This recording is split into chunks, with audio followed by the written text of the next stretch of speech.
Yes. Yeah, last time we talked, you got extremely exercised, so we might disagree again. So try and control yourself. Don't tell me what to do, pal. You just take care of yourself. Okay. You went from a steaming monologue to a ranting diatribe, and then you were quickly headed to heart failure, it seemed like. Now, I don't want your blood on my hands. Wait, hey, no wishful thinking, pal. I'm not going to have heart failure. I wouldn't.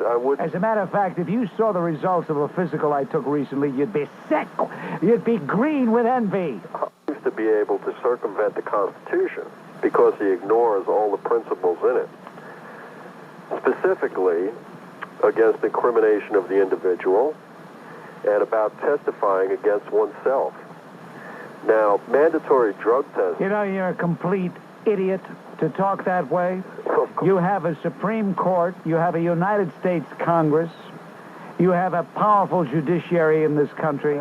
You want to mislead people into thinking that a person is doing whatever he chooses without any checks and balances. Don't be so foolish, you red fink. Bob, I've lived in this country all my life. I don't have an accent and I'm light-skinned, so that's... Yeah, but it's your politics. It's the color of your politics that disturbs me, you creep. Three of your inherent arguments that you... Hey, listen, I tell you what, when you get up here to the studio as soon as you can, I want to punch your nose right down your throat. You're one of the few people who's called me who's really got me so irate. I'd like to knock your block off. I can't stand you. I'd like to meet you. I've seen a picture of you, so I know I have an unfair advantage. I think... what a phony creep. Like What picture have you seen that you know you would have an unfair advantage? I've seen gerbils. You couldn't scare a mouse from your picture anyway. And I'd be more than happy. I was born and raised in Brooklyn, so I'd be more than happy to scrap with you anytime you'd like. Well, I told you, get down here as soon as you can. Listen, what time do you knock off? 6 o'clock. I'll see you downstairs. You better be there, you creep. Upstairs. I want to be sure that I catch you. I don't want you sneaking out of... you little two-bit phony. You know what? You've got enough attention on this show. Hello, Leo. Bob. First of all, I want to start by saying that caller was nothing but a triple A-Cola. And, Bob, I got to tell you, I find you to be a very knowledgeable and extremely entertaining person, and I agree with everything you say. However, I must admit the comments that you made earlier about the president's handling of this Danilov issue proved to be very, very ludicrous, very snide, very sanctimonious. By the way, Bob, you're trying to imitate a caller by the name of Frank, and it's very diaphanous that you're trying to imitate him. That's number one. Number two, when you were praising me, I was sitting back here saying to myself, this guy doesn't really mean it. This is a setup. So rather than try to perform and do your shtick and wow your relatives in the other room, why don't you just tell me straight out what's really on your mind and how you really feel? Well, that's what I'm telling you, Bob, if you would just give me a chance. Well, don't give me the phony act, because this is not really the way you are in real life. Hey, the phony act is over. Now, do you remember back in 1978 when a certain radio personality we're all familiar with, he's now on WABC, he took a group of listeners to the Soviet Union. Now, what if he was the American seized by the KGB in exchange for a Soviet spy, Bob? How would you feel then, pal? You think when he got... Well, first of all, I'm not the guy that was seized by the Soviet Union. So I could give you a hypothetical answer to your hypothetical question. But if you have even a smidgen of intelligence, you would know that hypothetical answers to hypothetical questions are meaningless because they could be couched in the most self-serving way. So it really serves no point to put that question to me. The fact of the matter is the president folded like a cheap camera. Everybody knows it. Everybody who has any insight into the situation admits it. Am I happy to tell you that? Am I happy to admit that? Of course not. Of course I'm not. But do you think I'm going to sit here and make excuses and lie? Absolutely not. The president folded like a cheap camera. Am I glad Nick Danilov is not in the 8-by-10-foot cell? Of course I'm glad he's not in the 8-by-10-foot cell. But the fact of the matter is we went 360 degrees, 180-degree turn from the position we had stated we would maintain. And now, Secretary of State George Shultz is trying the fig leaf approach of releasing a dissident along with Danilov in a 2-to-1 swap for Zakharov. I'm flattered that half-baked jerks like you would try to make me the issue, but I'm not the issue. I just want to ask you one more thing, Bob. By the way, why are you imitating the caller, Frank? I am not imitating Frank. I'm trying to imitate you, Bob, if you'd only give me a chance. And I want to ask you, when did your family come to my country? Hello, Liza, or is it Lisa? Liza, Bobby? Bob, either. I'm rather a new listener, and I would like to touch on a couple of things gently. May I? Hello? I don't understand why you need my permission to... Because most of your callers are men. Okay. Do you... Well, wait a minute. What? You mean to say because most of the callers are men, you have to ask permission? You're not very gentle, and I want you to be gentle with what I... I don't give any guarantees. I don't give any guarantees. All right, no guarantees. Okay. Okay. Do you believe, and I'll get to what I'm saying, do you believe that we're living in a free, democratic society? Well, as long as I can do this program, and as long as you can call, I would say yes. Yes, okay.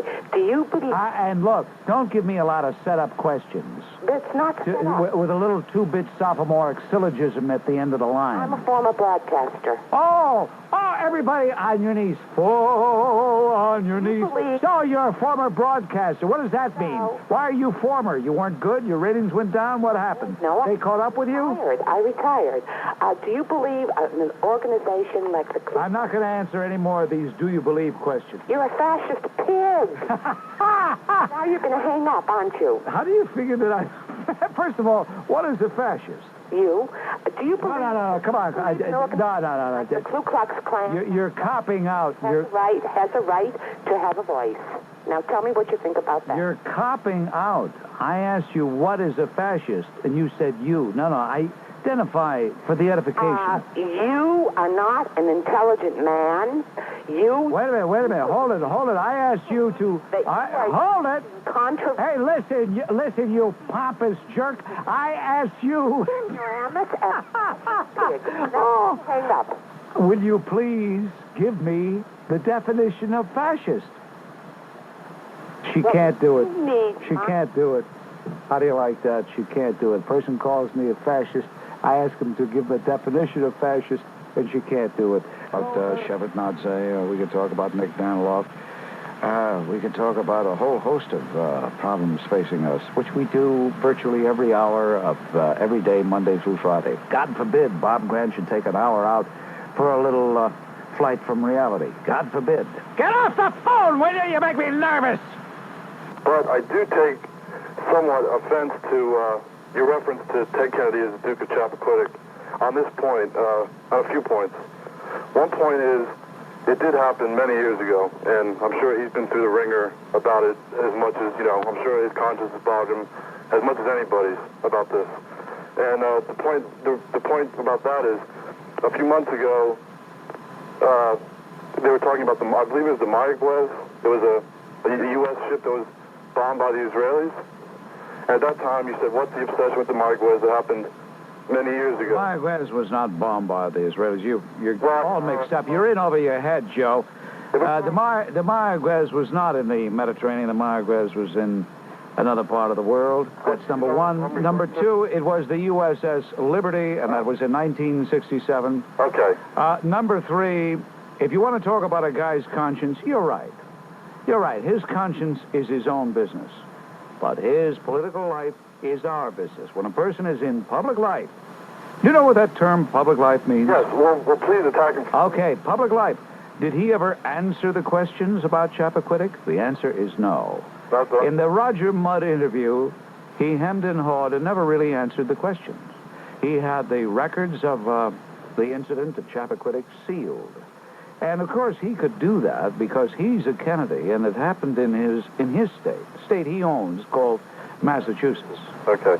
So don't you give me any sophomoric diatribe about a guy's conscience and using a term through the ringer. Is he through the ringer any more than Joe Married Joe Kopechne's family? Oh, no, not at all. Oh, I see. The point is that he is the Duke of Chappaquiddick because of what he did at Chappaquiddick. Yeah, but and that is why he has never run for president, because the American people could not allow themselves to vote for anyone who did not clear up this horrible crime. Rightly so. I agree with you on that point. That maybe they shouldn't. But if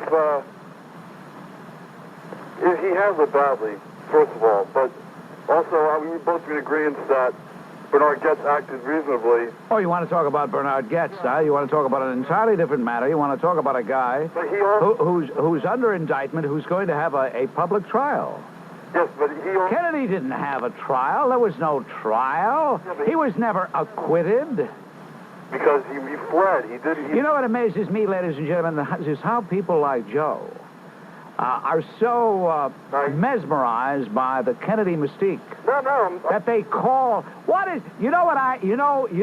thing I hate most about doing this dumb show are all you Marc Anthonys who come claiming to bury Caesar, and then you turn around praising him. Have you ever read Shakespeare's Julius Caesar? No. I thought not. I read War and Peace. He says, "Friends, Romans, countrymen, I come to bury Caesar, not to praise him." And then he turns around and praises Julius Caesar. But there are certain... Why is it that all you... And women very rarely do that. I have to say this for you ladies. You very rarely do it. It's all these pipsqueak men, these phony frauds, these schustabars, these miserables who claiming there's this sanctimonious little sophomore creep on the line. Says, "I'm no great admirer of the Kennedys, but..." But what? What but? There are tragic events that happen in everyone's life, and how we handle them, in the hours or minutes after it happens, how we handle it and how we choose to handle it may turn out very wrong. But of course, you cannot believe in your heart that he tried. He purposely meant to kill the girl. Would you agree with that? I would agree that the man is a phony, a liar, and a coward, and I'll tell you why. Did you know that he tried to get his cousin, Joe Gargan, to say Joe Gargan, that he was driving the car? Did you know that? I've heard that. Did you know that? Talk to the man. Did you know that he tried to get... Would you do that? Would you call your cousin and say, "Why don't you say you were driving..." Would you do that? No, I would not. Good for you. Thank you. I congratulate you. Thank you. All right. You're a phony. I think you're a fake. I think you're making this up. Well, I must admit, I'm concerned about this one group's control over the media. In other words, what you're saying is you're concerned over it. Tom Wyman never said anything about it, but you'd like to make people think Tom Wyman did.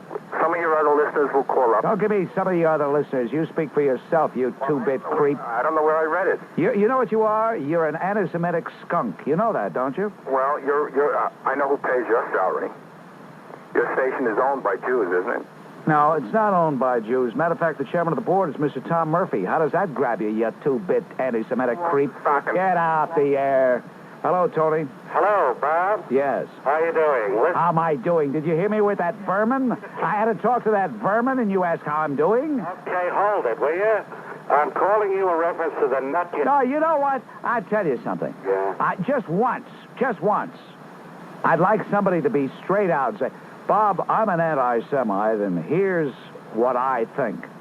Instead of concocting a phony story about Tom Wyman. Yeah? Tom Wyman never said that. I'm not talking about that. Yeah, but I'm talking about it, because you said, "How am I doing?" Okay. I think I'm going to give a list of all the things annoying me. That'll preempt the Arthur George Rush Jr. program, Sports Talk, coming up live from, as he calls it, that big ball yard in the Bronx. That's Yankee Stadium. Where, again, the pathetic Baltimore Orioles will take the field and be humiliated by the New York Inevitables. Let's see, what else? I think that it exposes the total hypocrisy of members of the press, because normally whatever the Soviets do is sacrosanct. Nobody can touch it. Nobody says a word. They're all walking on eggshells. The only guy who doesn't is, I have to give him credit, is the Emperor of the City of New York, and the media treats him like he's a pariah. If you read one of the columns today, it's like Ed Koch is out of step. Ed Koch is not out of step. Ed Koch is, in this case, God bless him. I think he did good, but my point is that as soon as something happens to journalists, all of a sudden the entire media wakes up and they're jumping on the Soviets as if they've been doing it for years and years. The first time I ever seen anybody wake up and see what they're really all about. Well, if you think certain elements of the media are going to approach the Soviet Union differently from here on in, you're mistaken. I think you're right about that. No, there are those people who they can't help themselves. Listen, I thank you for the call. So I'm afraid he was right. No, that isn't why Tom Wyman lost his job. That isn't. Hello. And she hung up. You know why she hung up? Because she's that guy's brother. Hello, Sid. Quickly. Are you there? Abavan Novelly. Well, that slams the lid on things for... Oh, did he say Abavan Novelly? Oh, people are going to write letters. They're going to report me. Oh, that's it. Until tomorrow, is Bob Grant reminding you, your influence counts. Use it. Get Ortega. As, fortunately, a group of 6 double-gaited individuals walked in. You know, they were very sweet. And they walked in, and they sat down. And this was during the question and answer period after I had spoken for about 10 hours. And we were nearing the end of the time when I was going to leave. I could tell Rabbi Potasnik was getting a little antsy. And I recognized this one gentleman. As a matter of fact, he raised his hand, I pointed to him, and I said, the distinguished-looking gentleman in the mustache. He stood up, and he began questioning me about statements I had made concerning the homosexual community of the world, and statements I had made in the discourse of conversations over the acrimony over the passage of the so-called gay rights bill. I don't have to reprise the whole thing, but this young man began talking, and he was getting more worked up, and then he began to screaming and calling me names, and another fellow got up, and he screamed and called me names. And the audience finally told these gentlemen,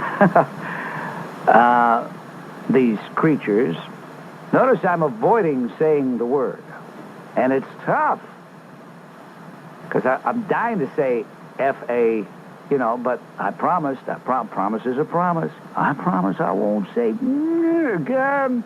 Anyway, you could say it, I can't. No, I promised. I gave my word I wouldn't say it. Hang on.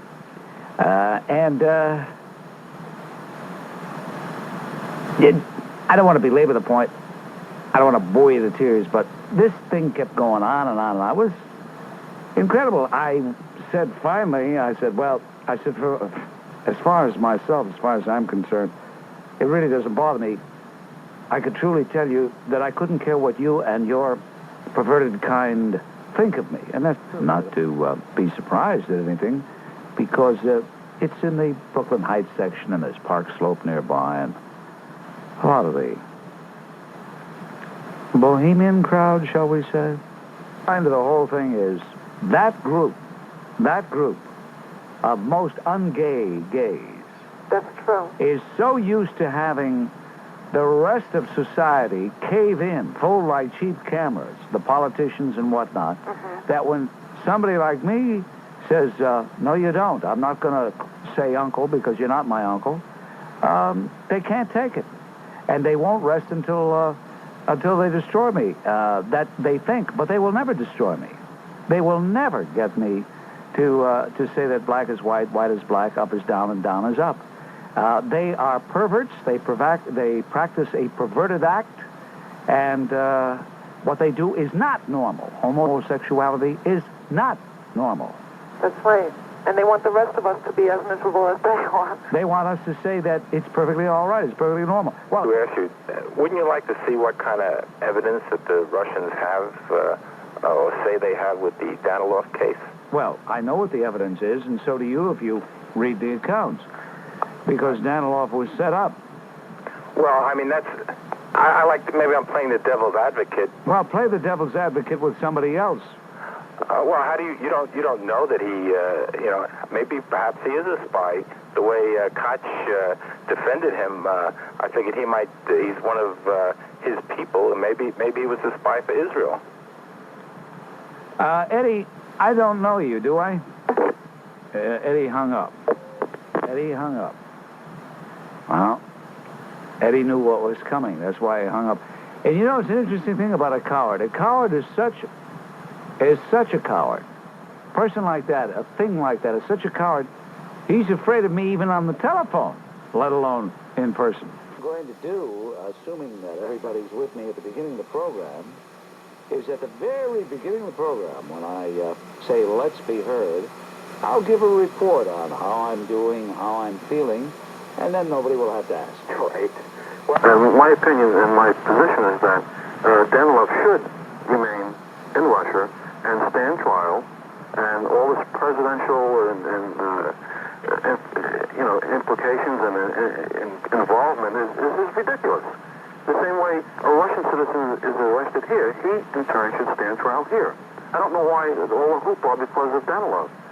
We don't have any evidence to say that he's innocent, except his word and his wife's. You know, you're an ignorant gavone. You really are. You're really a low-life jerk. You really are. I'm surprised that someone who's a complete slob like you, an unwashed jerk like you, would not have learned anything listening to this broadcast. Who said I listened? I can't believe that you've been in this world and don't know that the Soviet Union is a pusillanimous pack of no-good thugs who frame newsmen, who have intimidated Americans. And if the American president, the American government can't stand up for an American citizen, what good is being an American citizen? Who's to say we don't do the same thing? I think we should stand up for Danilov, but I don't think...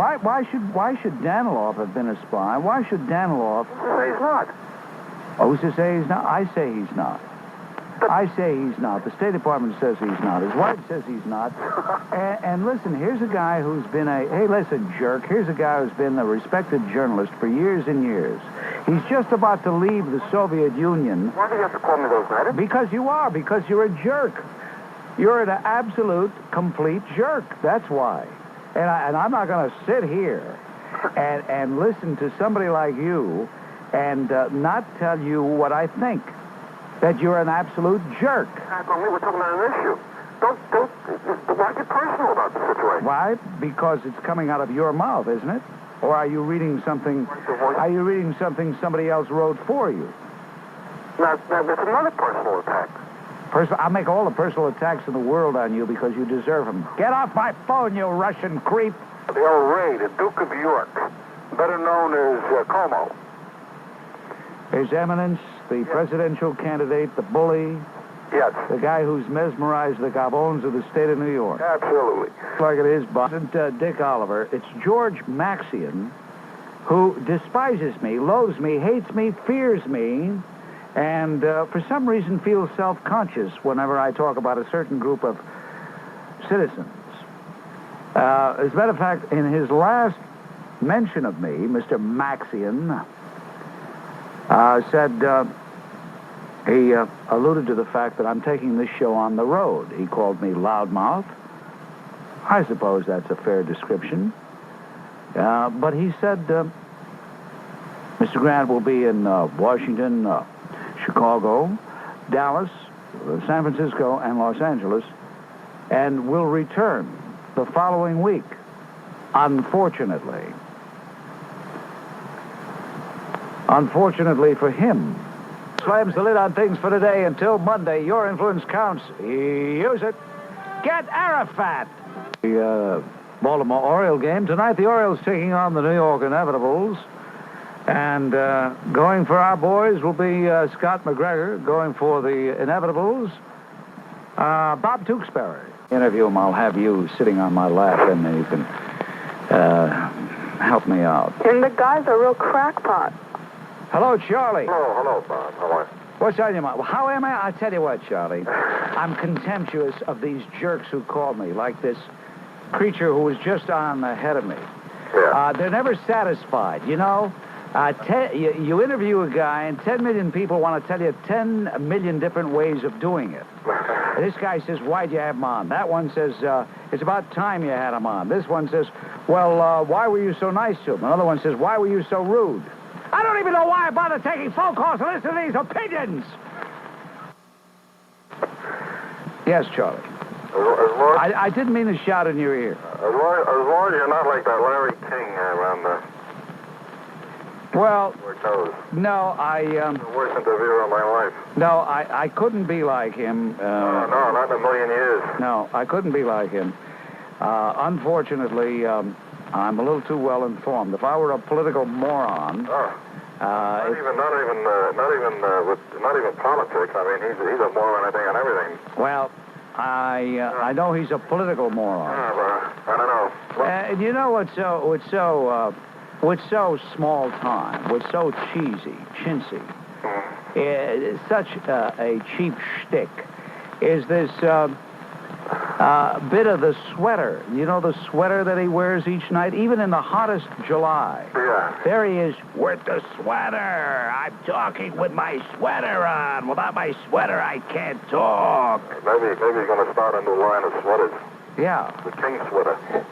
Anyway, I called you, Bob. I mean, at least Dan Rather, when he was doing the sweater shtick, kept a good-looking jacket over it.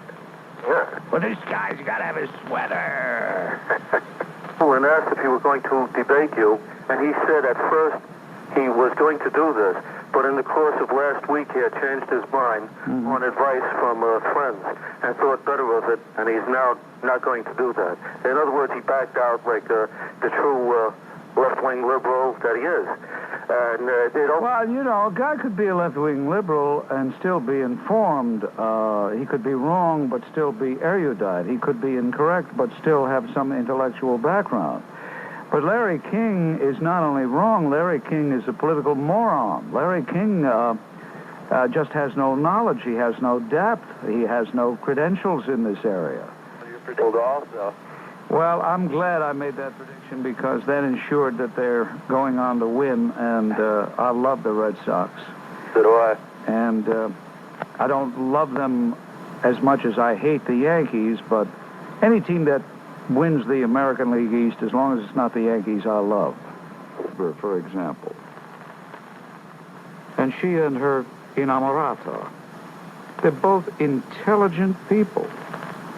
They are both very capable of achieving all the good things in life. They're real yuppies. I mean, really upward mobile people.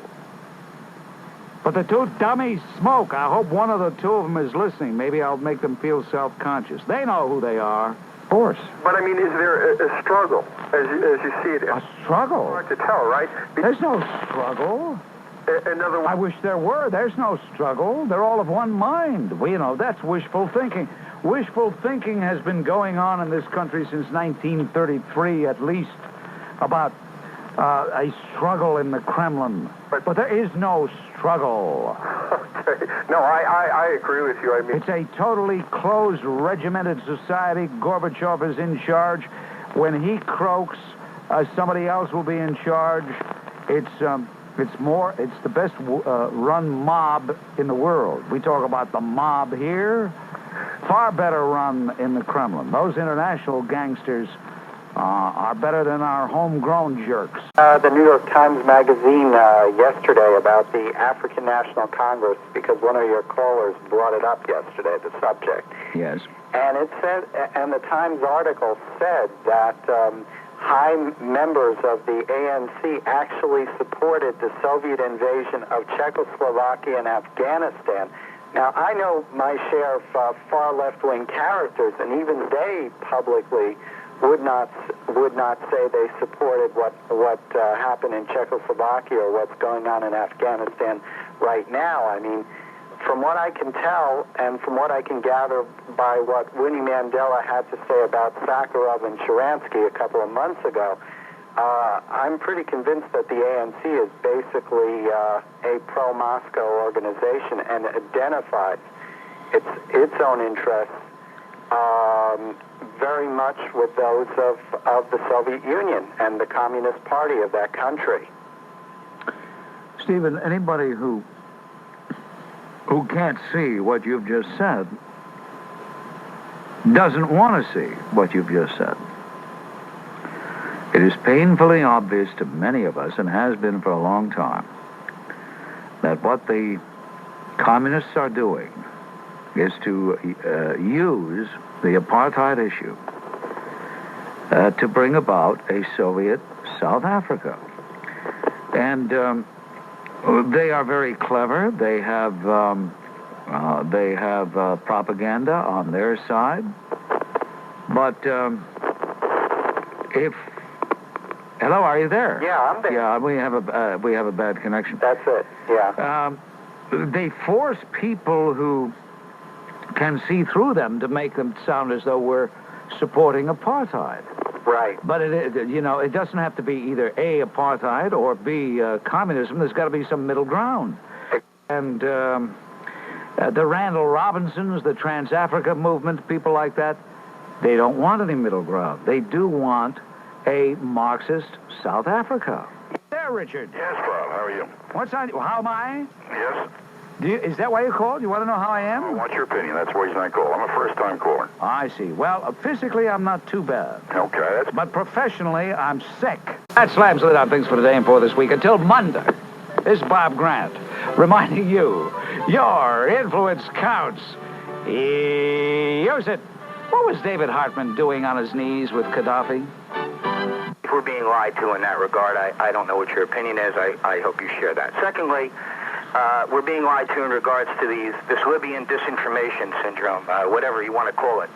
What that type of action is far beyond anything that I've ever heard. I'm disgusted by that. I wish we would... I love it. I got to tell you, I love it. Anything that destabilizes Gaddafi, I'm all for. Okay. Well, it is lies, isn't it? I hope so. I hope so. Okay. I mean, what are we running, a church or a government, for heaven's sake? Yeah, well... I mean, where is it written that we have to be walking around with halos? This is a tough world, pal. I understand. I assure you I am a Reagan Republican. Oh, really? Okay. Okay, folks. I don't like the situation regarding disinformation. I don't like being lied to about the spy trade when it comes to the Russians in the United States, negotiating behind our backs, not telling us what... I mean, if I let this guy go on and on, he'll never run out of it. Get off the phone, will you? Making me sick. Until tomorrow at 2 o'clock, when we hope to have some interesting people to talk to. And that, of course, includes you. This is Bob Grant reminding you, your influence counts. Use it. Get Ortega. I've asked him that years ago, but... Hey, look, if he were going to stay on for an hour and a half, 2 hours, I'm sure we would have gotten to that sooner or later. Well, that's all I really wanted to... But that question has been asked. And I've never heard him answer it. That's why... First time I heard it was on your show. Well, he doesn't really answer it. What he does is he finesses the question in his very adroit manner. See, Cuomo's very versatile. If he's talking to a bunch of gavones who can't think for themselves, then he'll just tiptoe around the subject and be very circumspect. But then if he's challenged and he's not talking to people who are strictly from Cavonia, then he tries to bully his way through the situation. Scream, holler, shout, get snide. Chutzpah of the month, perhaps Chutzpah of the year award, goes to Mikhail Gorbachev, the man with the wine stain on his forehead. Mikhail Gorbachev. Do you know why I give him the Chutzpah of the Year award? Listen to this.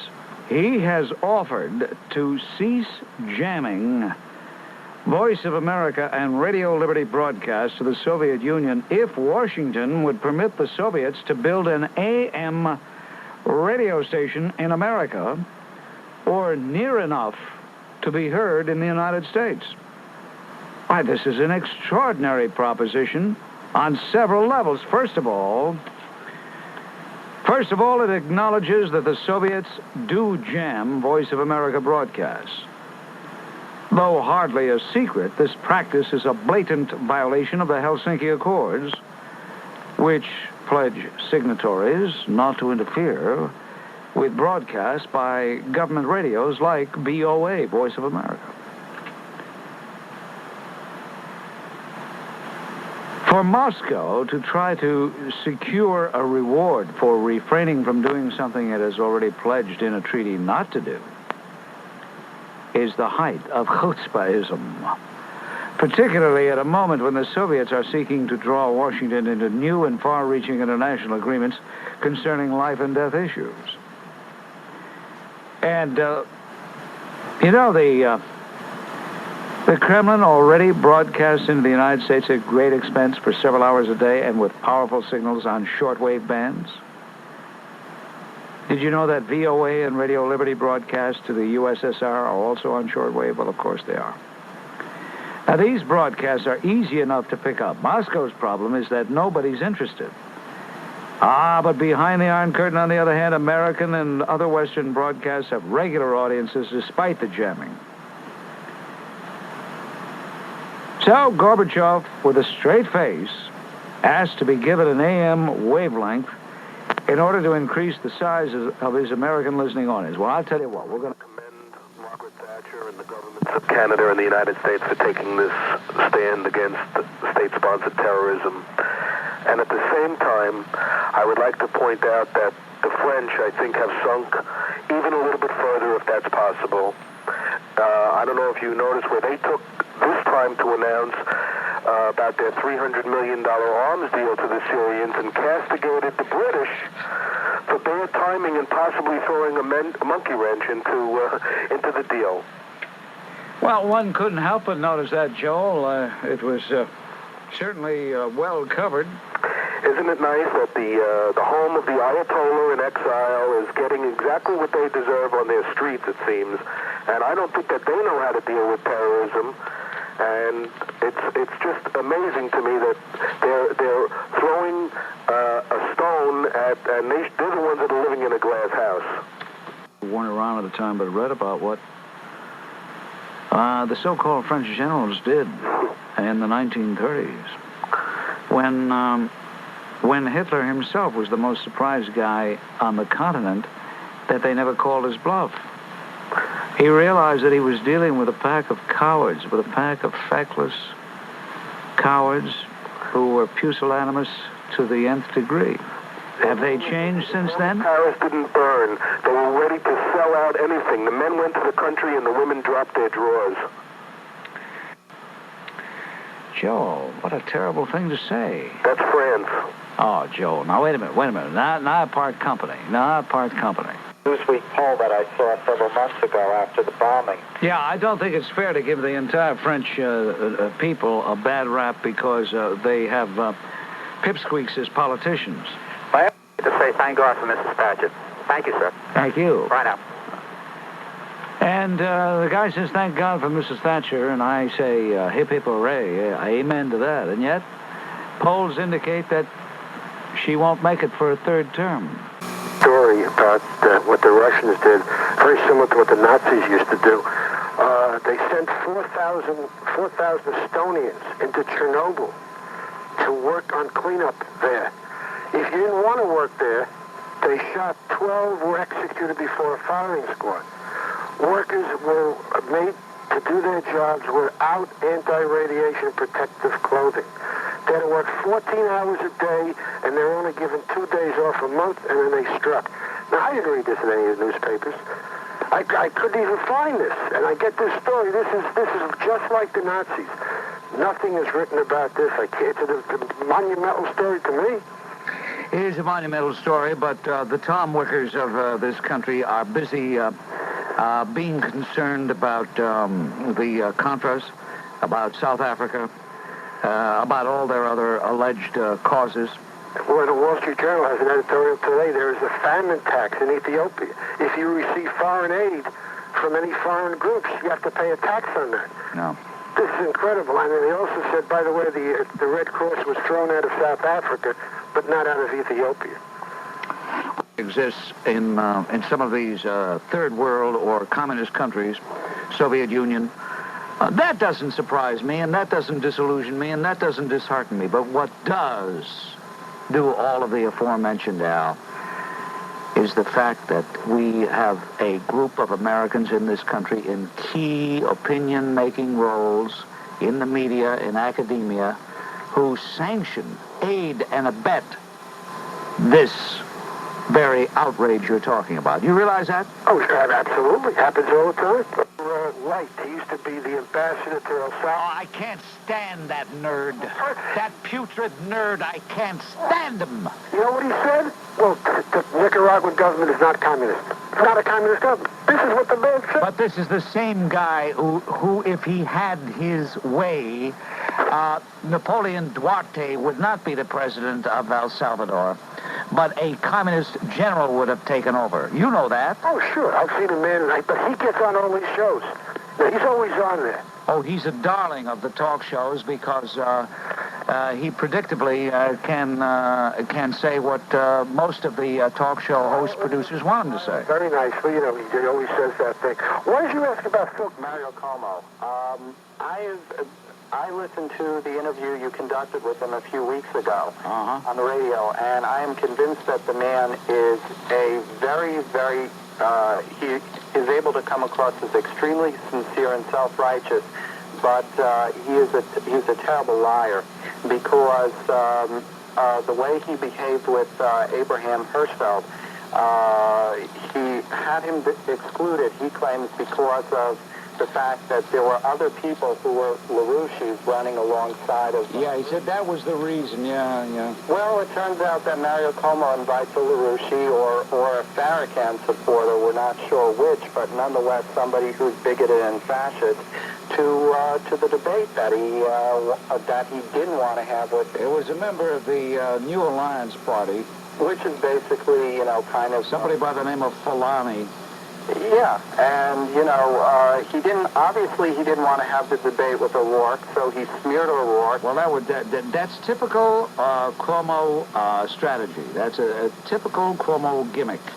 First he smeared O'Rourke, then he admitted that his smears were not true, then he says, okay, Andy, I'll debate you, and then he says, but you have to have Dennis Dillon there, so Andrew O'Rourke says, fine. So then he says, and then a few minutes later, he says, okay, you have to have this person, Lenore Fulani, who nobody else has heard about. No. So in effect, Cuomo has violated his own principle. The other thing that he lied about was he said to you directly that he was not interested in seeking the presidential, being elected to president in '88, and yet now I hear that he is interested in it. As far as I'm concerned, I really don't think I could trust Mario Cuomo. I don't think I could ever bring myself to vote for him if he did run on the Democratic ticket. Thank you for the call. Who is of Greek descent. I want to congratulate Nick Gage for exposing the New York Times for once again giving aid and comfort to the communist cause.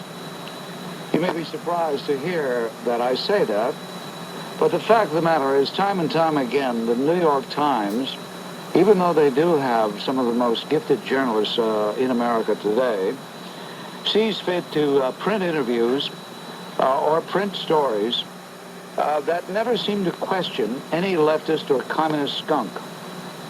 But anybody from the right, of course, they're questioned ad infinitum ad nauseum. For example, Nick Gage says, I was surprised and deeply disturbed to read the unquestioning interview of Marcos Vafiadis, the leader of the communist guerrilla army during the Greek Civil War, because your reporter, meaning the New York Times reporter, is so able and knows Balkan history so well, it was astounding to read Mr. Vafiadis being allowed to falsify drastically the history of the Greek Civil War without question. As just one example of Mr. Vafiadis playing fast and loose with history, he says, I have to underline the role of the British. Their objective was to provoke us to armed conflict. We were forced to armed struggle. Under the British, 1,300 resistance fighters were murdered by government police. Well, let me tell you, no proof of historical context was asked, and yet the period in question, 44 to 45, was noted for an unprecedented bloodbath by the communists that dwarfed any excesses by government security forces. Now, that's just the tip of the iceberg, but it is an example of the New York Times selectivity in reportage. This is Bob Grant just giving you a Times alert. Hello, James. Yes, Mr. Grant. How do you feel? What's on your mind? I have to laugh. People call a talk show to discuss something. I say, how do you feel? How are you? Yes. You want my personal number? I'll give it to you. We'll chat after the show. Mr. Grant. Well, when we see someone we're pulling for trip himself up, and the president has been tripping himself up, that press conference did him no good. That speech did him no good. Time magazine did him no good. All right. Do you think the president is really leveling with the people? Yes, I do, and I'm afraid as much as I personally get along with Don Reagan, that Reagan may not have the skills coming from business, the political skills, to handle this kind of a hammering crisis. And, the people in the White House have always exaggerated Reagan's communication skills. During the MX crisis, the missile crisis last year when we needed the votes, there were 22 Republicans voting against him. He brought every one of them singly into the woodshed, i.e. the Oval Office, and did not turn around a single one and ended up losing 2 more to boot. 24 voted against him. Where are these vaunted communication skills? I'll tell you where they are. When he has something of substance to say, when he's giving a State of the Union address, or when he's out on the stump and he's pitching for something he believes. But they've given him not enough facts to deal with. Don Reagan mistakenly thought the president could go out there and sell scrap, and he just talks to assuage people. That isn't true.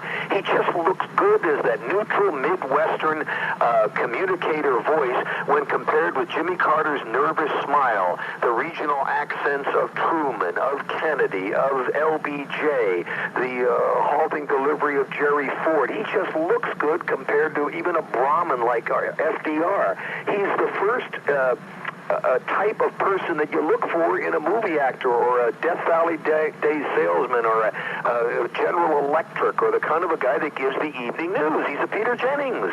But the man has to have some substance to deliver, and they've left him out there naked and alone. And Pat Buchanan is right. It's about time some of us who owe our political careers to him started to defend him for the good things he's done, no matter how uncomfortable we feel with giving arms to a bunch of crazy fundamentalists. Okay, that's all well and good, and talking about the 6 years is understandable. Nevertheless, the lines have narrowed, and the questions are focusing on who knew what when and who really gave the marching orders to people like Oliver North and John Poindexter, for that matter. Right. Well, I think that a lot of us here sense this is going to move out laterally, that it's not going to go up and touch the president, that it's not going to go down and get a bunch of poor subordinates. You can't get much lower in the Pentagon than a lieutenant colonel. Ollie wasn't of the Pentagon type. He had an important job at the NSC, but at the Pentagon, there's so many of them, they're the gophers who get coffee. So it's going to move out laterally and maybe take in some other names that aren't known to us, but that have important jobs in the NSC. Other analysts, other people who were at Ollie's level, but without the visibility, that didn't go out in the field to Tehran, to El Salvador, to the camps in Honduras, that wasn't out there dealing with the terrorists on the island of Cyprus and everything. I mean, I've been briefed a lot by Ollie. We're on a first-name basis, and I used to say to Ollie, you are really respecting these Boland amendments. I said, I don't like them, or we're going to get rid of them, but we're close to victory. Don't get close to pushing these things. He said, sir, we are scrupulous about these Boland things. So I'm a little confused by what happened at the end here, and I think we are getting closer to the one thing the president's been insisting it didn't involve, and that's an understandable but over-concern for the hostages. Now, one final point. Everybody I've read and everybody I've interviewed all seems to agree on one thing. Quote, we've got to get this behind us. Here's the way to do it, Bob. I've been with lawyers all morning. I'm not a lawyer. Not bipartisan legislative lawyers. I'm drafting a bill. I'm trying to get Tom Lantos, who was awesome in his eloquence for Ollie, and he's about the most the liberal Democrat that I respect most in the House is Tom Lantos. And if I can get Tom to co-sponsor a bill with me that we put in on the day that we convene on January the 6th to give immunity to these people, now that Americans have seen Ollie North and see that he's the all-American Marine, now that he actually looks like Treat Williams or Gibson, the Australian, now that they've seen Oliver North and Admiral Poindexter in his professorial splendor, puffing on his pipe, decent man who sincerely wants to tell everything that happened. Now that they've seen them, I think the American public will say, yes, I don't want any scalps. I want proof. I want us to move forward, give these people immunity, and let him get it all out, and let's see what happened. Now, there'll be boilerplate that if anybody sequestered money or murdered somebody or violates the provisions of the immunity and doesn't tell all, then they get hit in the neck. But the lawyers will take care of that. But I think we have to give them immunity. Casey out. Well, nobody has anything against Casey at this point, except they just don't like his style. He's brought morale back to the CIA. He's an old Bill Donovan type. He likes covert stuff. Until somebody comes up with some substance other than they just don't like his action, the way he seems to have contempt for the Congress, there's been a lot of people in the executive branch, and maybe even a few secret Supreme Court judges who have contempt for the Congress privately. But as far as Don Reagan is concerned, I came out publicly on Crossfire and other shows that as long as the president wants him, while he's feeling besieged, they are the same age, they're friendly, the families are friendly. I think the president is entitled to have him through the State of the Union speech, through the convening of Congress, through some rough weeks here over the Christmas holidays. And I think Don Reagan has enough class to depart once we get into the new year and he gets the president over some of these major hurdles with the budget and the State of the Union. And then, I don't know, maybe the president will call Bill Clark back, or my favorite is Paul Laxalt, because he's got the respect of the Senate. He handled the Panama Canal difficult debate, was on your show, and did it with such dignity that his enemies on the debate said he's a good man. Jim Baker, I'm not against Jim coming back over, although I don't think he's my kind of conservative. I think he's a good man and was an efficient manager. So that'll be something that I think President Reagan is entitled to take care of. Well, we appreciate your time, and I suspect we'll be talking to you quite a bit for some time to come. Well, let me predict something. The conservatives around here are getting ready for one hell of a fight for the freedom fighters in Central America. We are not going to let these mistakes, because of understandable concern over Americans being tortured to death in some dungeon in Beirut or some other city, we're not going to let that destroy the fight for freedom in Central America. The Contras are the good guys. The Sandinistas run Nazi-type torture camps down there. There's 11,000 political prisoners for just speaking their mind down there, and we're not going to let them get away with it. This is the North American continent, and I'm sick of seeing Soviet gunships flying around on North American soil. Don't lose that energy, Congressman. Don't worry. You watch what happens in the spring with Contra aid. I think that beard's made you feistier. Well, it's having some sort of an effect, and I'm not going to shave it off until St. Patrick's Day or the resolution of this crisis, whichever comes first. Okay? Thank you. Congressman Robert Thornton. Well, I don't think you need to hear anything from me. He is one of a kind. Your guest this afternoon, and also I was very interested in listening to the televised appearance of the Secretary of State and Mr. McFarlane before the House committee yesterday. Yes. But I was wondering how the members of the House committee that you talked with today had the same reaction I had when Stubbs from Massachusetts was interrogating men, and I underscore men, like Secretary Schultz and Mr. McFarlane. How they felt about that, because I know that I felt a total revulsion to think that someone of that caliber would be having the temerity to address men of the caliber of Schultz and McFarlane. So that's my own opinion. Well, of course, the interesting thing about Stubbs is not that he was guilty and even pleaded guilty of committing acts of sodomy with pageboys. What's interesting about him is that he was reelected. Now, that tells us about the people whom he represents. You see, again and again, we must go back to the people. But, Mr. Grant, that's the state of Massachusetts. If you've got O'Neill at the top, and you've got the Prince of Chappaquiddick, Teddy Kennedy there, and you've got Kerry, and you've got Frank, and you've got those of those ilk. Yeah. You just have to attribute that to the power of the political institution in the state of Massachusetts itself perpetuating. But I don't think there's anything peculiar about the state of Massachusetts. I don't think it's any different, basically, than any other state. I think that it has a sense of royalty, perhaps a little bit beyond what some other states may have. It insists on perpetuating a royal family, namely the Kennedys. But why has it, too, become a one-party entity? And when you have a one-party entity... In New York City.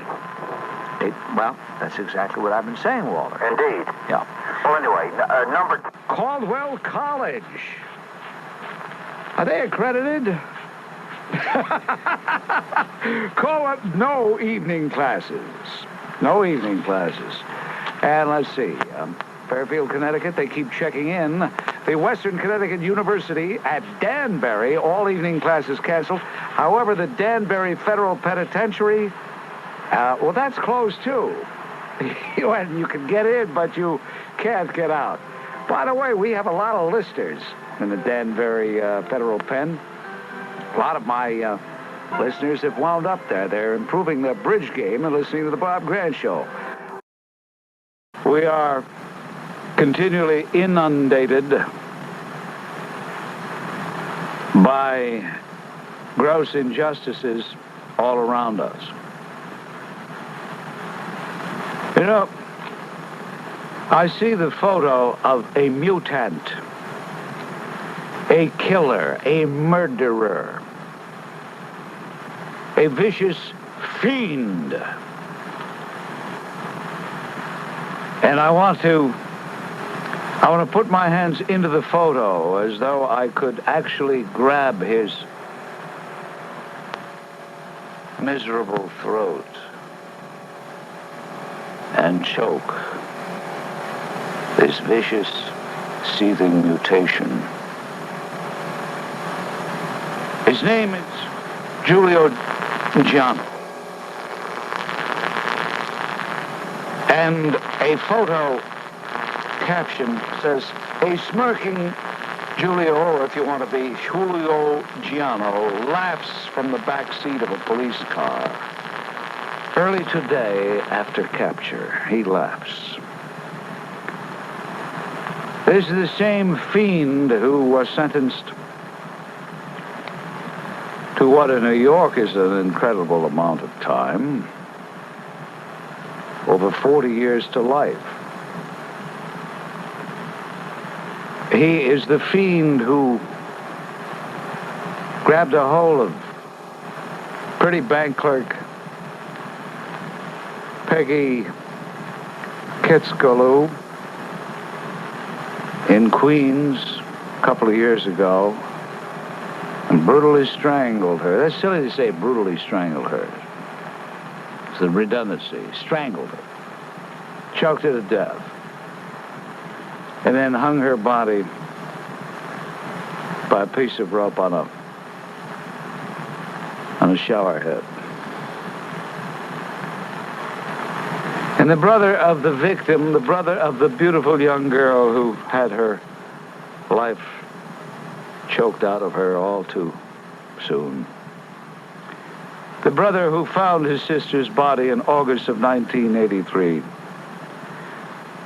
said, I was expecting him, meaning Giano, to harm other people while he was on the run. If he needed money or if he was trying to escape, he would have done harm to anyone. He was capable of doing to someone else what he did to my sister.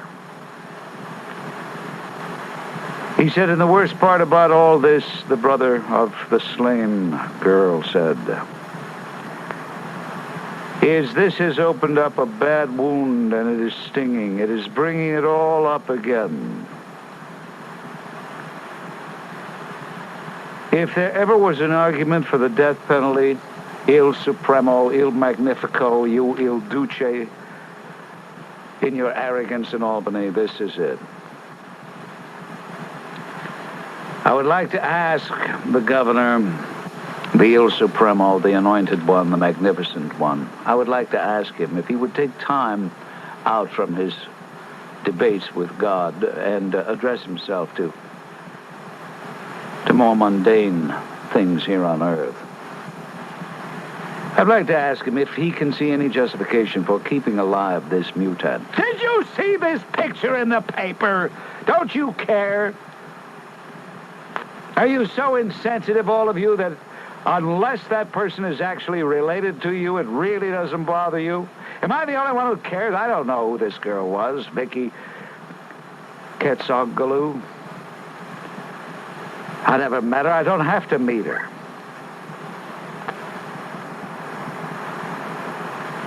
I don't understand some of you people. If you're not actually related to the person, to the victim, you don't get worked up.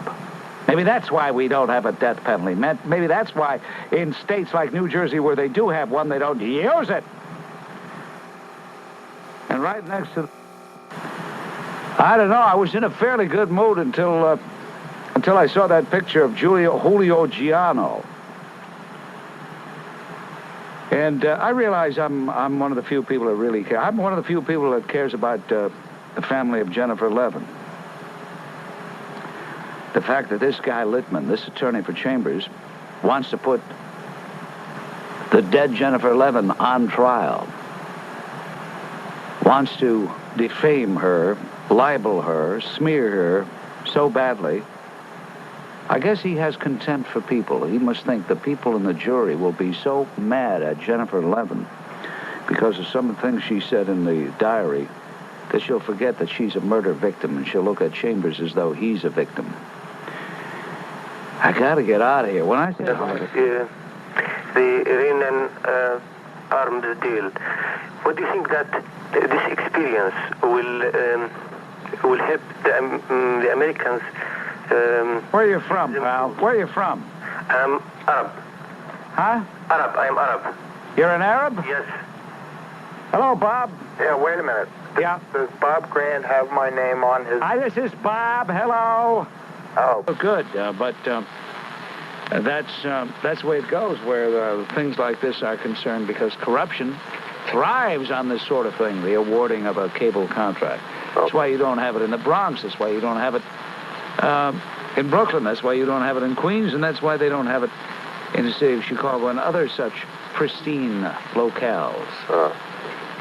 The only thing I can tell you is you're not really missing much. Well, you see... No, you're not really missing much. I have it, and really, there's really not much, unless you like to see nerds slam each other on a canvas. I mean, there's wrestling. It really, the wilderness has just gotten bigger, that's all. All right. All cable does is give you more junk to choose from, but it's all junk. What I'm saying is What I'm basically saying is we're playing by, as you admitted before, we're playing by other... Well, first of all, I object to the term playing. We do have rules in this country. Yeah, exactly. We do have laws in this country. They're not rules, they're laws. Laws, whatever. I didn't elect Oliver North to go around siphoning money out of arms deals to the Ayatollah Khamenei, taking that money and God knows what. I didn't elect him. I didn't elect him to anything. Of course. Okay, but it's okay with you. Whatever he does, it's all right. I'll take whatever he does, or I'll take whatever President Reagan does, even if it's a lie, if our stuff's wrong. Well, that's where you and I part company. I don't want to be lied to, especially by somebody I've had the utmost affection for, the utmost confidence in. Well, you can call anything a lie, or what is a lie, and the point is that... All right, if lies don't mean anything, then don't get upset when the other side lies. Well, they do. I mean, right. Okay, fine. Then never be upset. When you get a liberal skunk as our next president, as the 41st president, and he lies, don't call me and complain that he's lying. We may not have an opportunity to get a next president. That's the whole idea. It's not that imminent. Well, you don't think so, huh? No, not that imminent. Just wait and see. All right. I'll wait and see. Thanks, pal. Thank you. I gotta get out of here, really. I gotta get out of here. I'll tell you why. Bruce is laughing. No, really, I gotta get out of here, Bruce. Gotta get out. 4 hours is too much! Years ago, a letter to the editor. A letter to the editor, written by Thor C. Lagerholm. It's called The Modern Psalm. The Modern Psalm. The government is my shepherd, I need not work. It alloweth me to lie down on a reliable job. It leadeth me beside still manufactories. It ruineth my self-reliance. It leadeth me on the path of a sycophant for a political purpose. Yea, though I walk through the valley of indolence, I shall fear no evil, for the government is with me. It prepareth a utopian society for me by mortgaging the earnings of generations to come. It filleth my mind with feigned security. My ineffectiveness runs over. Surely the government will protect me for all the days of my life, and I shall dwell in a buffoon's paradise forever. Bob, just a quick comment. Why are we talking so much about the Iran crisis when we have a governor here in New York? Well, yesterday I opened the program talking about the governor. I talked about the governor again today, and nobody seems interested. Well, I'll tell you. So don't say why am I doing that? And when we have a governor, I'm very aware of what we have in Albany. As a matter of fact, I take umbrage because I'm the only guy that he hasn't intimidated, apparently. Well, I'll tell you something, Bob. You know... So you're not listening to me? I'm listening to you. No, then you wouldn't have said what you said. Okay, I apologize. Let me make my comment, okay? Number one, with the milk crisis that's going on right now, Cuomo scam, I'll call it, I just can't believe, well, I do believe that the milk industry, as you know, contributed $58,000 to Cuomo's re-election. You weren't listening to me yesterday. I talked about Andrew Cuomo. Admit it publicly that you didn't listen. I didn't listen. Okay, fine. Okay, but I will say that, if I'm not mistaken, am I correct that Andrew Cuomo is the lawyer for the milk industry? Yes. By some strange coincidence, Andrew Cuomo wound up in the law firm that represents the milk industry. What's wrong with the people of New York? Because the guy's a Democrat, he could run down Fifth Avenue nude and nobody would say a word. He could rape a nun and get away with it. Yeah, I agree with you. And then you had the corruption with the Diamond Manis situation. Again, I'm glad the Daily News has put that in the headline the other day. And then you have the taxes with the major corporations leaving New York, and then you have the Labor Party supporting Cuomo. I just can't figure out how the hell this guy got reelected. I realize it's Democrats vote for Democrats, but the people in this country, if they really saw what this governor has done to New York, I know they're on the outside of the glass, they would never even consider this guy as a presidential campaign. How can this guy run this country? He can't run New York.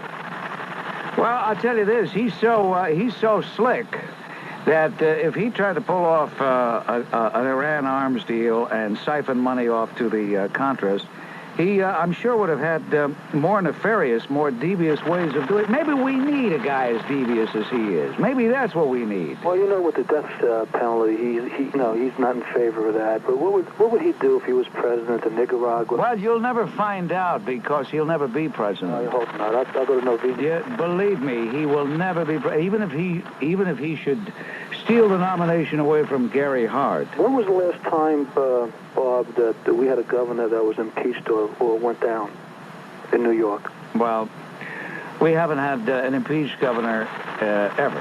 Ever? Well, you think this is the first time? I don't think he'll be impeached. As I told you, he can get away with anything he wants. Thank you. What about if they find him... I told you he can do anything. The people don't care. Hey, look, the people...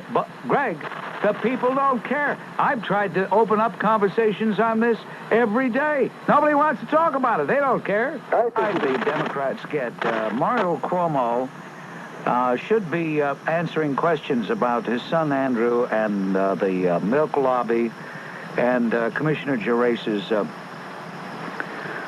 obscene, outrageous action the other day. And yet, you want to know something? Outside of Ray Carrison in the New York Post, Bob Grant on WABC Radio, and maybe one or two other guys, maybe, there's anybody that's said a peep about it. And Il Supremo up there in Albany, we can't blame him if he gets even more arrogant.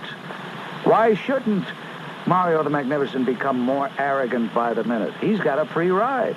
Comment before I got to my main topic was sure. Bishop's letter on the economy. I don't know if you heard it. Absurd. Absurd. I just want to make a comment on Mr. Jennings. I know he may or may not be a fellow employee of yours, but he stated that the national organization. Well, I don't know. I tell you, I find it difficult to consider a fellow employee a Canadian who makes $1 million a year. Well, then let me get right into it. He stated that now has 250,000 followers. The number is actually closer to about 115,000. He stated that the movement is doing fine. Actually, it has about $1.25 million debt, and they recently lost their ERA referendum in liberal Vermont. And for those who are always looking for instances of liberal bias, he might have mentioned that he and a number of other people in the media broadcast attended a ostensibly women's rights pack, which in fact was devoted to the liberal feminist agenda some weeks ago prior to the '86 elections. But getting into my main thing, I want to know your... You know, I want to commend you, Frank, because you're reacting to his absurd, very sophomoric apple polishing he conducted. I'm cleaning it up. I'd like to say something else. I'd like to be more modern, but I'll be old-fashioned and say the apple polishing he did of Eleanor Schmiel and her bunch of hobnail boot maniacs. Right, exactly. Let me ask you a question briefly. What do you think about the economic pastoral, which was approved by the bishops by a vote of, I think it was 225 to 9? So much for division. I think all those bishops ought to go to work for a living. I think all those bishops ought to prove how much they care for the poor by making personal contributions to the poor. My family... But you know, these bishops and other clerics, they're great for telling you what to do with your money. Exactly. And they are the biggest hypocrites that ever lived. They want to tell the government what to do, but heaven forbid if the government tells them what to do, then they say, wait a minute, the First Amendment. The problem that I have with the pastoral is, aside from the fact that coming from parents and grandparents who came from Italy and worked their way through the American free enterprise system, aside from all its economic hullabaloo, which really amounts to socialist static, the problem I have with it is that in an era where religious institutions, and particularly the Catholic Church, because of what it represents and also perhaps because it's the largest single denomination, has been under vociferous attack by government institutions, government harassment, whether it's Catholic hospitals, whether it's Catholic schools, or recently, as you noted, Mayor Koch announced that Cardinal O'Connor may have to cancel child care contracts. All of these instances are examples of what happens when you give government excessive power and control over the economic system. Outside of the cardinal in Philadelphia, our own cardinal here in New York, and the cardinal in Boston, virtually every other archbishop or bishop in the nation is a lefty. And the problem is that I realized that I was hoping that maybe we might have gotten a little dissent. I know some of my fellow Catholics have talked about perhaps the need for a council of cardinals in the United States, which might be a little bit more distant from the bishops who swoon to the left. But getting back to that thing, it's like they're voting to slice their own necks. If you look at the attacks on the church within New York City and New York State alone in the last few years, and yet they're asking, what are they asking Catholics to do? Give more and more, Catholics and non-Catholics, more and more of their income to the state, and then they have the nerve to wonder why the contributions at Mass are going down, and why Catholics can't afford to give contributions to support the Catholic hospitals or to support the Catholic schools. All right, Frank, I appreciate your call. What a stupid question. I'm sorry. If they're in a war, what is the war? The war is against people who want to overthrow the communist government. Which came first, the war or the communist government? Answer, the communist government. Well, I think for many... Which came first, the reaching out with the Soviet Union? Answer, yes. You make it sound as though in desperation, poor Daniel Ortega, who tried to get arms from the United States, turned to the communist bloc in desperation, with his back up against the wall. No. He shouted from the highest building in Managua, "Help, help!" No, that's not. You dumbbell, get off my phone! You ruin the whole day. And when I do get married, we'll have about $65,000 between the both of us. Wait a minute, you said you made $25,000 a year. 40. Huh? She makes 40. No wonder you want to get married. Hey, you're not so dumb. Nope, that's right. But maybe she wants a prenuptial agreement. No, she doesn't. She doesn't? We're ready to... Marry her right away. Get your mitts on that $40,000 a year. All right. Yeah. Okay, Bob, thank you. Just keep yourself in shape so she doesn't get tired of you. That's it. Okay, pal. Thank you. Take the vitamin E. I do. Atta boy. Thanks, Bob. All right, that's it. She'll make the living, he'll make the living worthwhile. That's all. At first, I thought he was dumb. The guy makes $25,000 a year. He says he's in the Board of Education. He's a janitor in the Lodi school system. That's what he is. Let's say hello to Howie. Hello, Howie. Who cares about all that baloney? Hey, Bob, what's the story with you supposed to get thrown off the air? Thrown off? What does thrown off mean? What does that mean, thrown off? Well, you know. Are you listening to that degenerate Howard Stern again? No. Are you listening to that sick creep Howard Stern? No. No? Why don't you? It sounds like the two of you have a lot in common. Hello, Derek. Hello to... Here we go. Hello, Mo. Yeah, hi.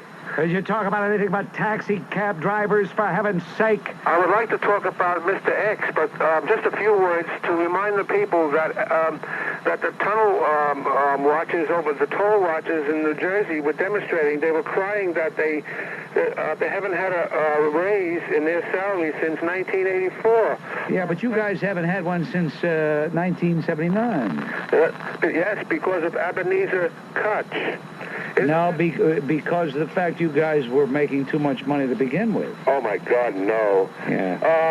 Kutch's own committee, hired by him with the taxpayers' money, which wasn't needed, found out that the average taxi owner only makes $14,000 a year.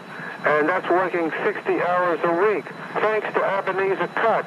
When I got into this business, Bob, in 1973, I paid $27,000 for that medallion. At the time... Now you could sell it for maybe $110,000. That's obscene. How dare you make such a profit? Bob, listen to this. This is the thing. At the time, the houses in Cobble Hill were going for $27 back in 1973. So I had a choice between a house or a medallion. I wish you'd bought a house, then you'd stop bothering me. But the house today is worth $240,000, Bob, and the medallion's only worth $105,000. Well, anyway, in regard to the subway hero, the man who, he just protected himself from a savage. I wish he'd called me. I want to give him a medal. I I agree. The man only did what was right.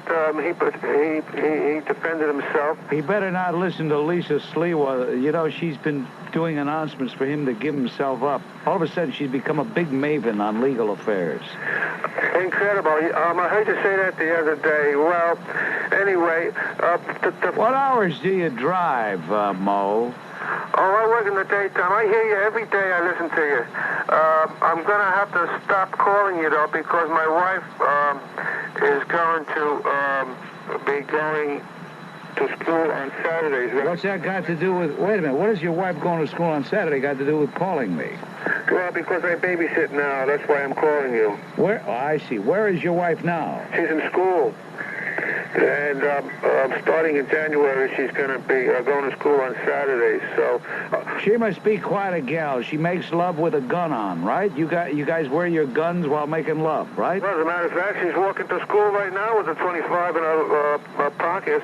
Because Bob, we live on the dark, eerie, unprotected streets of the West Side, and only a fool will keep off hours walking these dark streets. Well, we got to desert this godforsaken island very soon, Mo. Let's have a mass exodus. Let's get out of here. And I recommend, Bob, to others out there who are discreet enough to have the means for self-protection to wear a hat and if you can, a mustache. But then it's harder to identify yourself.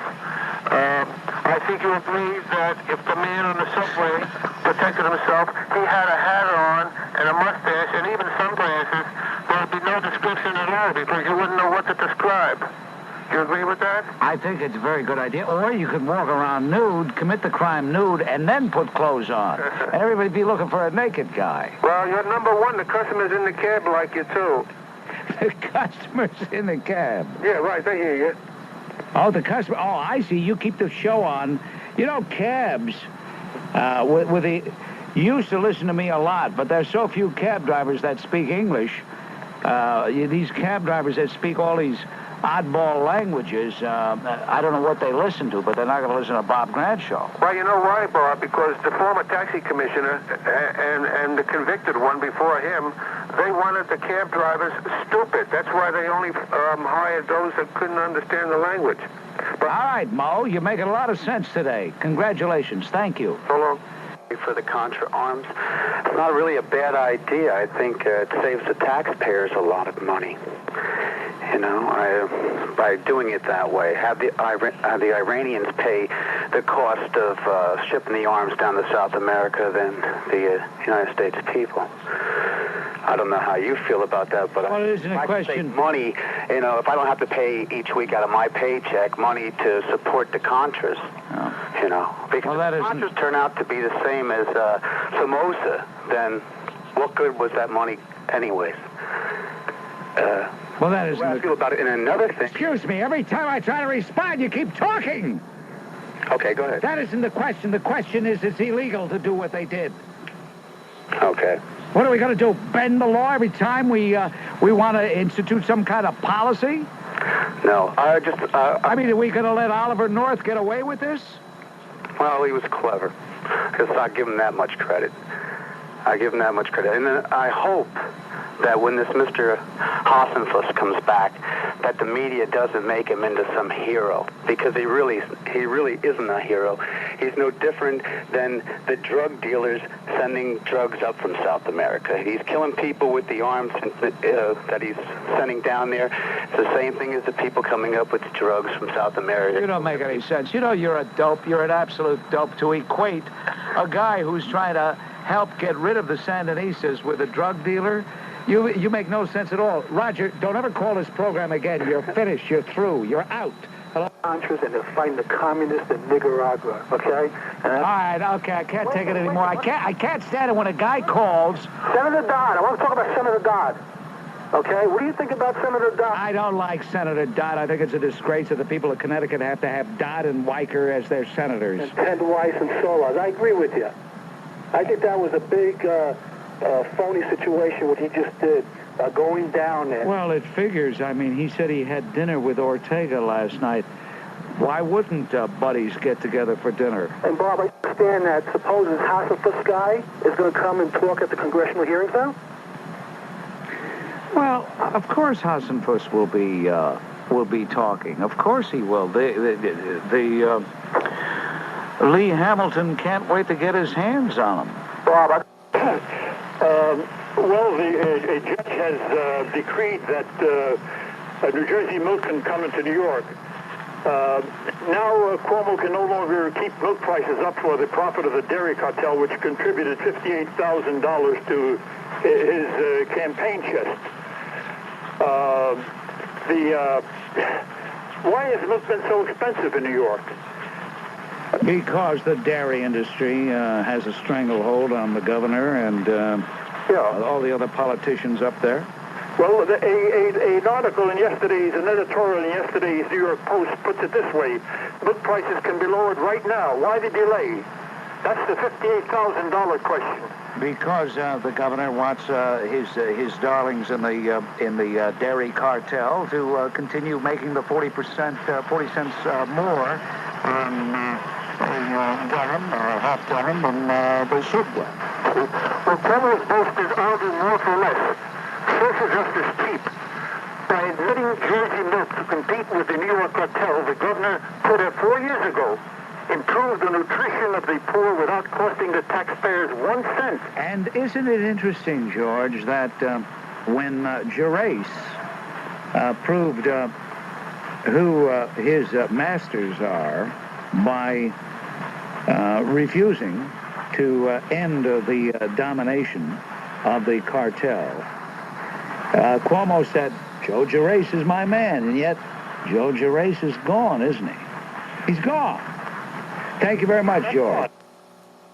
Because about 3 months ago, I had the audacity to suggest to you that the police were on a take and that the mob had an inside track with the police.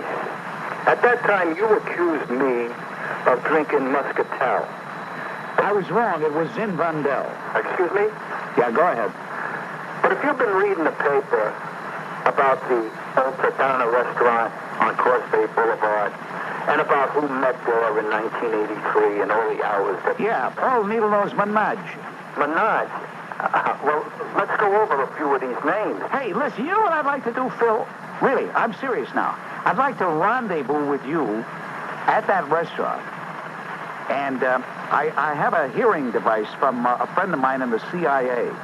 And tune it up and listen to the conversations coming from the other booths and tables in the restaurant. You think I'm kidding? I'm not. Mr. Grant, let me tell you something.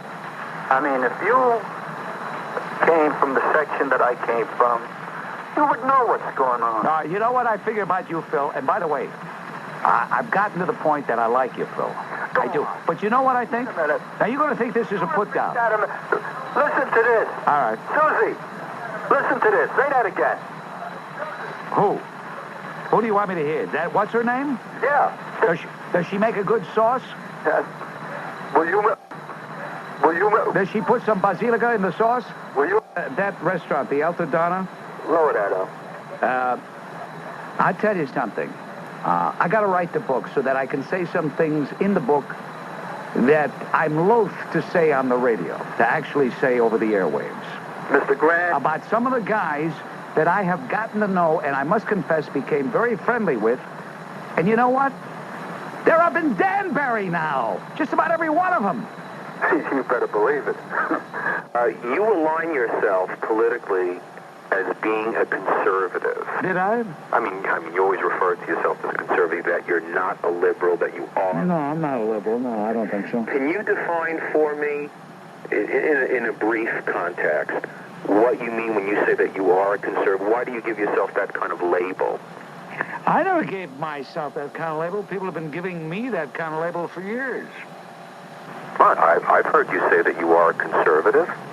Why is it so important for me to... The reason why, because you're an intelligent person. Oh, thank you. And to label yourself in that context identifies you with spectrums of the political circle that are so far to the right.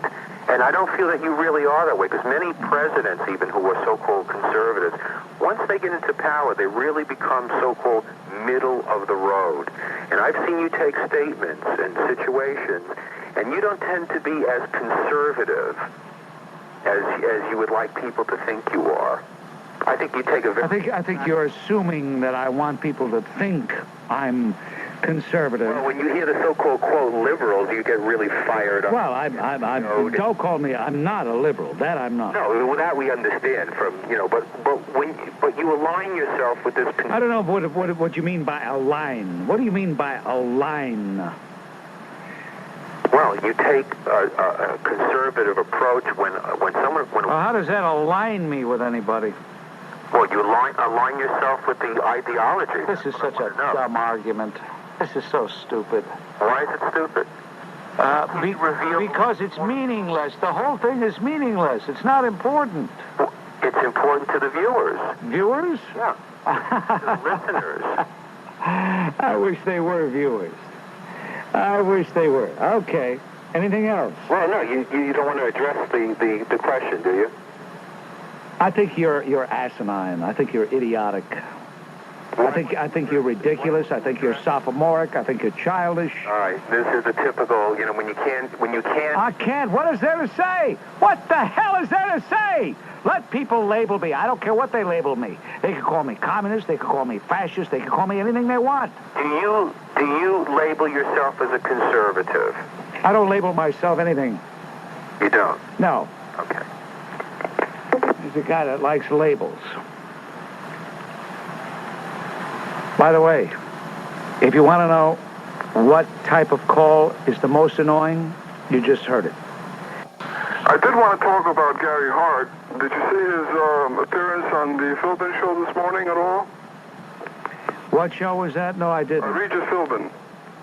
No, I don't watch Regis Philbin. I can't stand Regis Philbin. I realize that, Bob, but he has a tremendous audience. Well, that's fine. Okay, then I'll watch it. He has a tremendous audience. I'll watch it. No, I think he's a boob. That's what I think. Of course he's a political boob. He has no political gray matter between his personality ears, right? But look, Bob, he has an audience, right? All right, Paul, what do you want to say about Gary Hart? I haven't read the book yet. I was wondering if you read it. Oh, Gary Hart's book? Yeah. I don't like to read books written by politicians because, first of all, it's so damn self-serving. Secondly, I don't believe they really write the book. I think there's a ghostwriter. The only book that was probably really written by the person was when Il Supremo, Il Duce, the magnificent one, published his diaries. And I read that, and I know Il Duce well enough to have believed every word was written by him. Because nobody could be more lofty, more pompous, more... You laugh. The guy laughed. Well, look, we discussed this in the past, Bob. Okay. We knew that he was going to be a landslide. We accepted it. We're realists. Well, how do you like him for president? How do you think Il Duce will do as president? I prefer a Russian roulette, Bob, frankly. It's too much for me. As Republicans, obviously, are tired of the White House. They don't want the White House anymore. No. And the only Democrats who make any sense can't win their party's primary. So we probably will be stuck with Il Duce. More than likely, Bob. It's a shame that the boy that got killed. Oh, really? I don't consider it such a shame. Look at his record. What was he, a good citizen? What are we missing? Well, I don't think Are we missing a guy who was a suspect in a murder? A guy who was in a gang fight in which he was shot? A guy who had on his person a stolen, what the heck was it? A stolen beeper? Really, no. A guy who claimed he was going to pick up a check for a company he never really worked for. What are we missing? Well, what is that? What are we missing? Would you please tell me? I don't know. You know why you're saying about it being a shame? Because you think you should say it. That's why. You're not sincere, Paul. Right, you're right. See, I'm sincere, and look at all the trouble I get, see? I just feel that this... Hey, wait a minute, you dope. Do you know what sowing oats means? Do you know what that terminology means? That phrase? Do you know what it means? Are you there? Yes, I am. All right, do you know what that means? Why don't you explain it, since I have a feeling you're going to?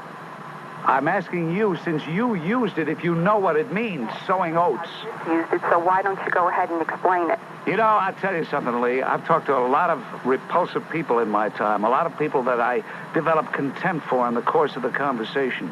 Very few of them surpass you. You are an evil, ugly skunk. You are a hypocrite. Do you know that? An absolute... So oats. So oats means that the guy was going out playing around. He didn't even touch Mrs. Whitehead. But inexorably. And one of the reasons is the plethora of low-life swine that are sneaking into this country even as we speak. But then we have a judge, I believe it was in the city here, that ruled that a person doesn't have to prove any type of residency or legal status in this country, and they can get Medicaid. Well, that judge ought to be taken off his bench, put up against the wall, and shot. Listen.